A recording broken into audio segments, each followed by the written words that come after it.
Well, hello everybody. It's Rod, the Lincoln Ring Finder.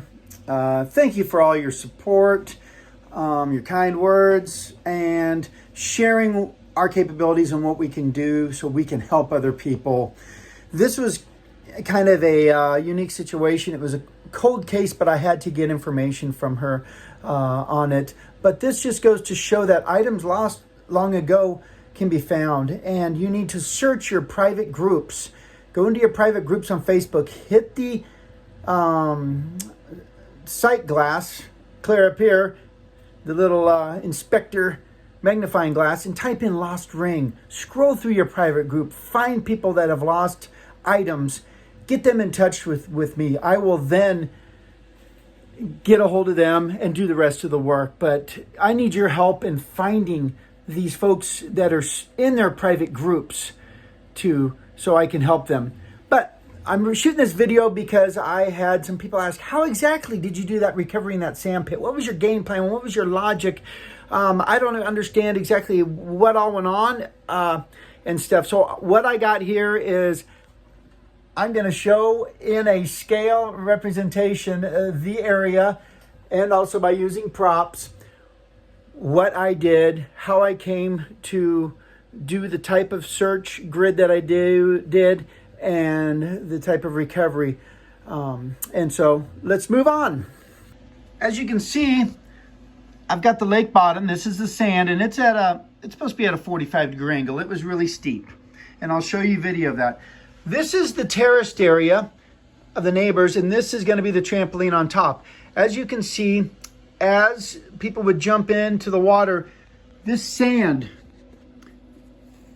would get pushed out. So there's actually a ravine, a hill right here. There's a slope here and a slope here. So I've got an edge right here, then it goes down to another 45 degree. And then it comes to a bump here, and then the sand falls back down. So as you can see, here it is. People would jump off the trampoline, go into the water, push that loose sand down here, and then this is all nice and smooth all the way down. My metal detector was only rated for 15 foot deep, so I tied a weight and a rope 15 foot long to a weight, and I swam out there till that weight was barely touching the bottom, and I stuck that there. And I did it in line with that terraced area for a reason. And that ridge, right here, that ridge we talked about that comes here. Since my detector is only rated for 15 foot, I didn't want to go past that.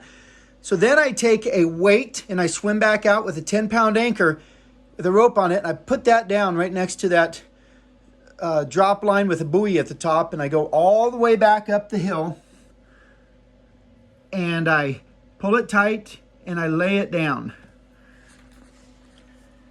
So technically this is terrace was a little bit more over there, but you're getting the idea. I also marked off with some poles a 30-foot wide area. So I was going to search from here to here. And I was going to, these are my reference points, these two poles and this buoy. Why do I need those reference points? Well, if I don't find it in this area, I need to be able to go deeper to expand my search, go farther over here, and I need reference points to go off of. Now I have a metal detector that will go deeper down here, but some of the problems I thought I might have, I thought that detector was not the best thing to use from the beginning. So this is what happened. She jumped. This is Haley. Sorry about this, Haley, but bad hair day. She jumped off the trampoline. This is initially when I thought she lost her ring. And then after contacting her, she had told me that she then swam to the side and was standing here waiting for another person to jump off. So I'm thinking she just swam over enough just to get out of the way. And that puts her right at the top of this ridge. And why do I know this ridge? Because she said the water was about this deep on her, 4 or 5 feet, 4 feet deep, 4.5. And that's about where the water line is. And when you get onto this part here, you actually want to slide and fall. And it's really a hard work to stay up there. So This is, of course, her hand she would have had her wedding ring on. She was standing just like that with her arms down, is what I later found out. And she just felt it fall. And they tried to find it. They had people come out with metal detectors. Later on, I found out a guy with a metal detector and metal detected this area as deep as he could. So I could already knock that whole area off my list to start with, because I knew this guy was good. And I knew his equipment would pick it up, even if it was 8 inches in the sand. This is very soft sand. To show you how soft this sand, I'm going to show you a video clip of the detector brushing against the sand, and watch it avalanche down, okay? The water here is about 4 to 5 feet deep starting. As you can see, I'm starting to metal detect backwards because the lake bottom drops off at a 45-degree angle, 12-12 pitch. So every 12 feet out, I go 12 feet down. And so I am literally falling backwards down the lake bed as I'm metal detecting. It was a different technique I had to use. I could also swim back up, no problem. But as you can see, I'm pretty deep already just in that little bit of area that I covered.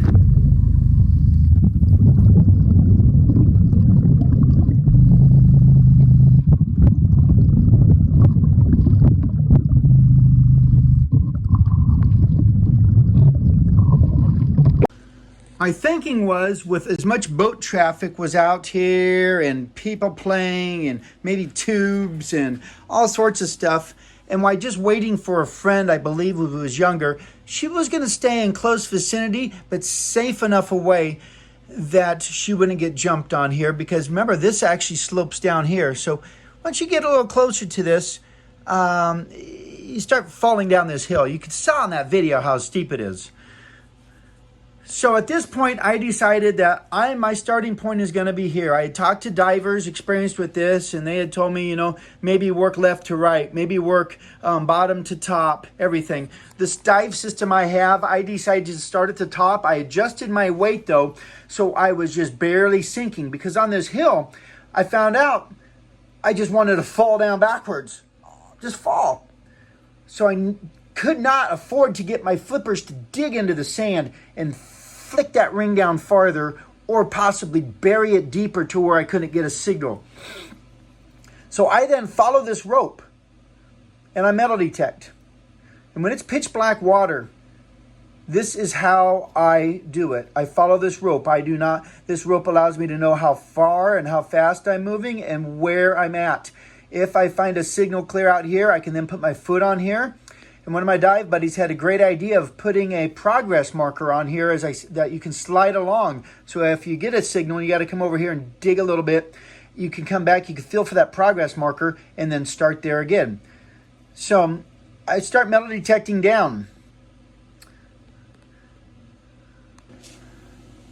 So as I'm detecting down, I'm looking for signs and clues. And one of them is, I hit this signal right here, and I knew it was probably a quarter. And it was a very corroded quarter, which means that it had been in the water a long time. This is very clean water. That tells me a few things. That tells me that something there this long and this heavy has not sunk too far in the sand to where it's out of the reach of my detector, which was one of my fears that I had. Was that ring had sunk down that soft dirt. You saw in that video how loose it was and like avalanche. But also, if that ring sinks 10 inches down this way, it's only 6 inches this way on the hypotenuse. So there's some of your high school math back for you. So when I hit that, I was like, thank you, Lord. Thank you. I had very high hopes. Hit a couple more signals. When I got down to about this depth right here, 12, 13 foot mark. Now, I don't have a dive computer, so I didn't know how deep I was. But I'm just guessing from where my 15-foot marker was, and the slope is a 12-12 pitch, which means for every foot out you go a foot down. So right here, then, is where I hit the signal for the ring. Now, I don't have a bunch of fancy GoPros, underwater equipment, all that type of stuff and everything. So once I found the ring, I got the signal, and it was right on what I thought it was going to be for this new detector. Once I got the signal for the ring, I dug it up. I made sure I had it secured. I then turned on my phone in a waterproof pouch and then took a video down there to show what it's like, to show my equipment I'm using, and stuff. There's no way I was going to rebury it and do a reenactment or something. My number one goal was to find that ring and get it back to the person, not to make a super fancy video, which would be nice, of course, on everything that has a lot of suspense and reveal. That was not my goal, and I was not going to take that chance. So in my video then, when I'm down underwater here, and I'll show that, you watch me swim back up here. And then towards the top, you'll see nothing, and then you'll see the sand appear, and I'm right here at this ridge when I stand up. So let's watch that video again. So I've just booted up my phone, looking at it to make sure it's all on and everything. I've already found the ring, and I set it out in plain sight so I could see it. Now, you can see my guide rope there that I was using, and the orange thing that looks like a carrot is a small metal detector. So actually, once I find the signal, I then scoop up handfuls of sand with that and hold on to that little detector, and I still have that signal the whole time. I have the ring, and then I sift through the sand, putting the ring in a safe spot, zipping up. Like I said, my number one goal was to get that recovered and return it. Now to the left, you can see how that slopes off down. That's that ravine I was talking to you about, the sand that's gotten pushed away while jumping on the trampoline. This detector here is a Minelab Manticore. It was rated for 15-foot depth.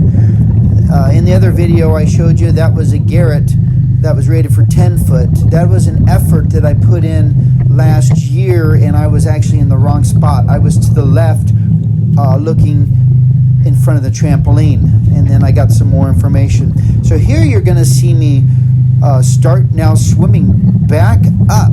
I'm going up right now. It looks like I'm swimming flat along a lake bottom. Well, I'm parallel with the lake bottom, but the lake bottom is sloping up. I'm getting to the top here because you don't see any more sand. All of a sudden we get over the horizon. There you see the sand. This is about where she was standing. That's how far that ring rolled, flew, and moved. Now, if I would not have found that ring on that first grid line, I would have then come out. I would move this over 2 feet.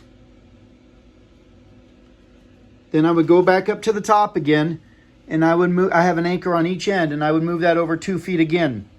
And then I would proceed to then work my way back down, metal detecting. This is how I get every square inch of this, knowing with confidence that something is or isn't in an area.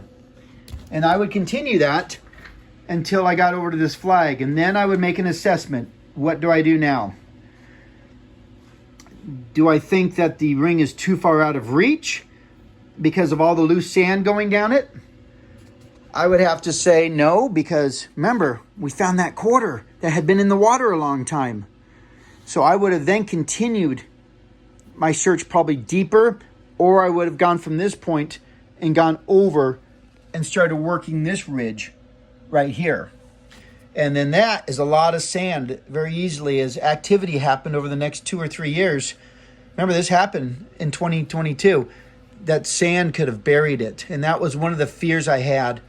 I had butterflies 2 days before this on all the what ifs and the obstacles. One of it is diving to depths deeper than I had ever done before. And was I prepared both safety-wise and equipment-wise? This is a reason I took Mark along, because I needed a dive watch. His instructions were, if he doesn't see bubbles anymore, is to pull on my rope. And so as you all saw in the video, if you haven't seen that video, you got to go to the YouTube. I'll put the link in here and watch it. But 7 years ago, this trampoline blew off into the water and it landed right down here. So here it is, whoosh, whoosh, whoosh, whoosh, whoosh. And it landed right down here at this orientation. Crazy. So once I found the ring, the neighbor was like, wow. So he asked me to go down, dive, and assess his trampoline.